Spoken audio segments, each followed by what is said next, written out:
Assalamualaikum warahmatullahi wabarakatuh.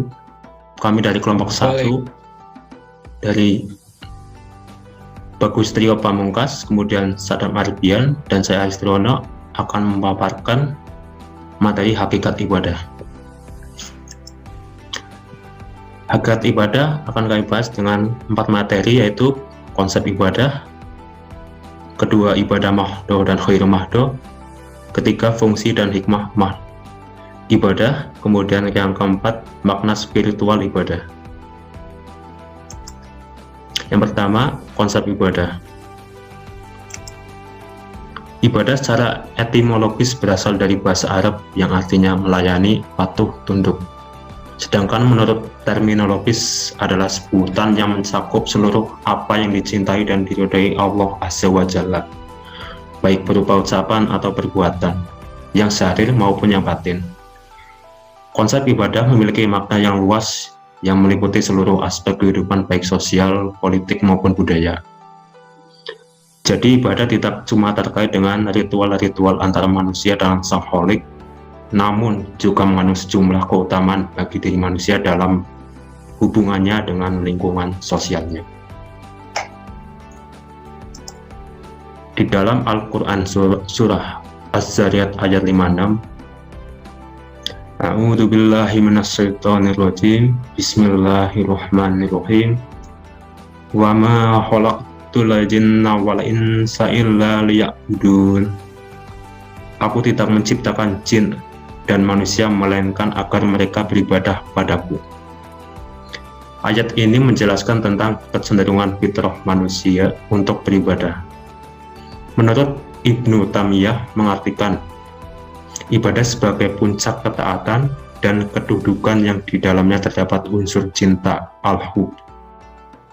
Seseorang belum dikatakan beribadah kepada Allah kecuali bila ia mencintai Allah lebih dari cintanya pada apapun dan siapapun juga.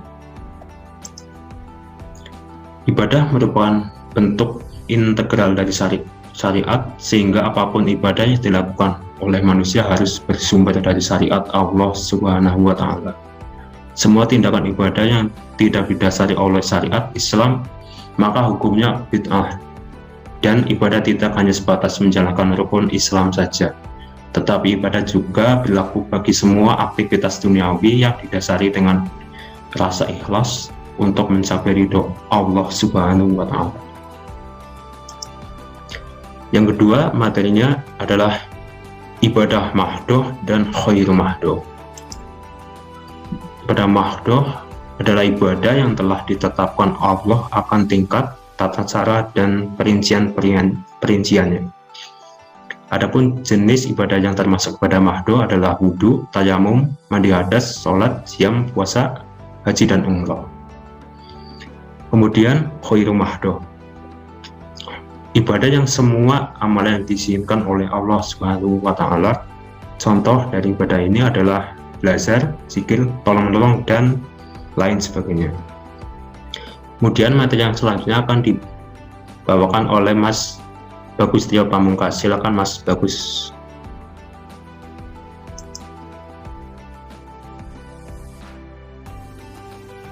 Baik, terima kasih Mas Aris. Di sini saya akan melanjutkan tentang hakikat ibadah. Prinsip-prinsip ibadah makdoh. Yang pertama, keberadaannya harus berdasarkan adanya dalil perintah. Kemudian yang kedua, tata caranya harus berpola kepada contoh Rasulullah Subhanahu wa Ta'ala. Kemudian yang ketiga, bersifat suprarasional atau di atas jangkauan akal. Artinya ibadah bentuk ini bukan ukuran logika, karena bukan wilayah akal, melainkan wilayah wahyu. Akal hanya berfungsi memahami rahasia di baliknya yang disebut hikmah tasyri'. Kemudian yang keempat, azasya taat yang dituntut dari seorang hamba dalam melaksanakan ibadah ini adalah kepatuhan atau ketaatan.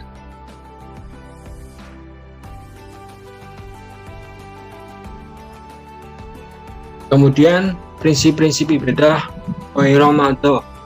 Yang pertama, keberadaannya didasarkan tidak adanya dalil yang melarang.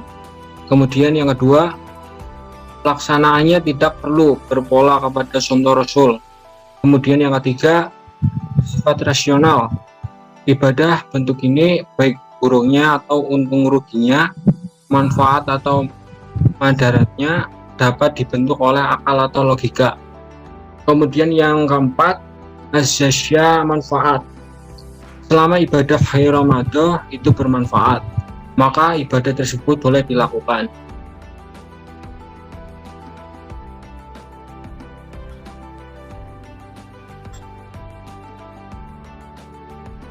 Kemudian yang ketiga, fungsi dan hikmah ibadah.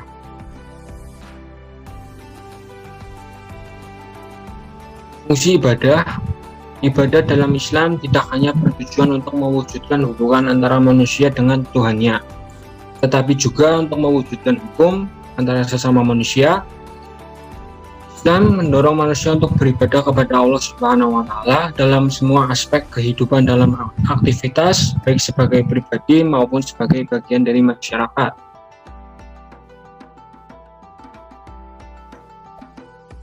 Kemudian ada tiga aspek fungsi ibadah dalam Islam. Yang pertama, mewujudkan hubungan antara hamba dengan Allah Subhanahu wa Ta'ala.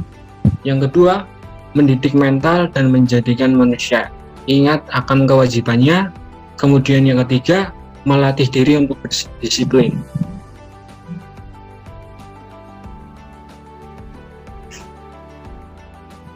Kemudian hikmah ibadah. Yang pertama ada tidak syirik. Seorang hamba yang sudah berketetapan hati untuk senantiasa beribadah menyembah kepadanya, maka ia harus meninggalkan segala bentuk syirik. Kemudian yang kedua, memiliki ketakwaan. Takwaan yang dilandasi cinta timbul karena ibadah yang dilakukan manusia setelah merasakan kemurahan dan keindahan Allah Subhanahu wa Ta'ala. Setelah manusia melihat kemurahan dan keindahannya, muncullah dorongan untuk beribadah kepadanya. Sedangkan ketakwaan yang dilandasi rasa takut timbul karena manusia menjalankan ibadah dianggap sebagai suatu kewajiban, bukan sebagai kebutuhan.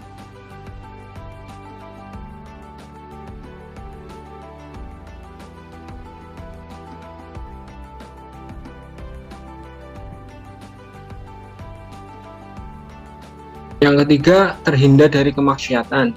Kemudian yang kelima, berjiwa sosial. Ibadah menjadikan seorang hamba menjadi lebih peka dengan keadaan lingkungan sekitarnya, karena dia mendapatkan pengalaman langsung dari ibadah yang dikerjakannya. Kemudian yang terakhir, tidak kikir. Harta yang dimiliki manusia pada dasarnya bukan memiliki tetapi milik Allah Subhanahu wa Ta'ala. Tetapi karena kecintaan manusia yang begitu besar terhadap keduniawian, menjadi dia lupa dan kikir akan hartanya. Berbeda dengan hamba yang mencintai Allah Subhanahu wa Ta'ala, ia menyadari bahwa miliknya adalah bukan hanya tetapi ia hanya memanfaatkan untuk keperluannya semata-mata sebagai bekal di akhirat yang diwujudkan dalam bentuk pengorbanan harta untuk keperluan umat.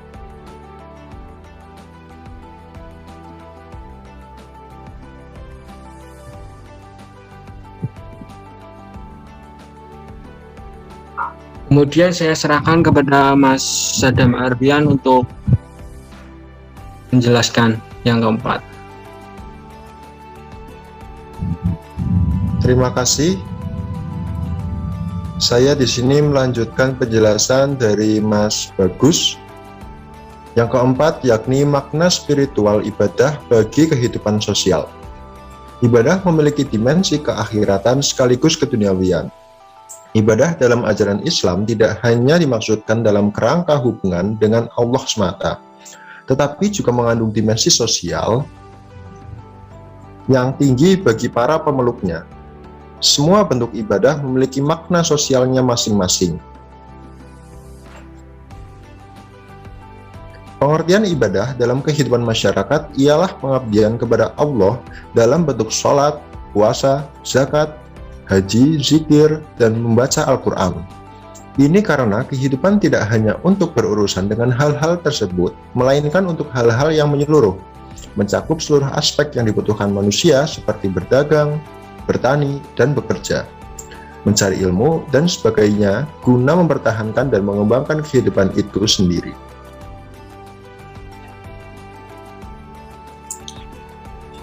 A'udzubillahi minasyaitonirrajim. Bismillahirrahmanirrahim.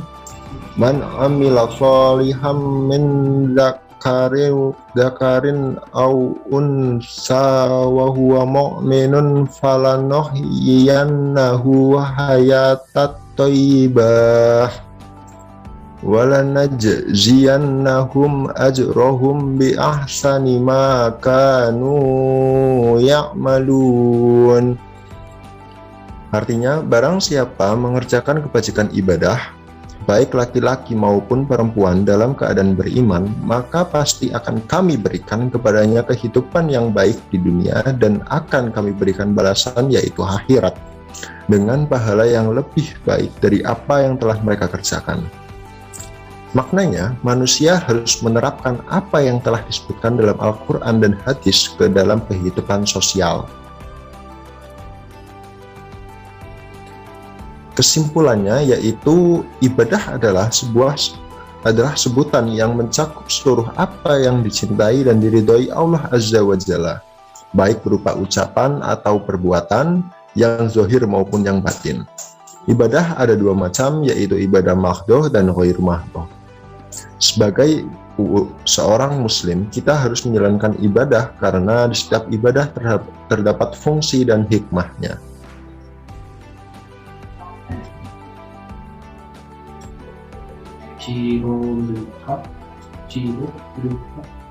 Baik, Sekian. silahkan diteruskan oleh Mas Aris. Terima kasih. Sekian dari kelompok kami yang menjelaskan hakikat ibadah. Kalau ada salah atau tutur kata yang kurang baik, saya mewakili kelompok 1 mohon maaf yang sebesar-besarnya. Wassalamualaikum warahmatullahi wabarakatuh. Waalaikumsalam warahmatullahi wabarakatuh.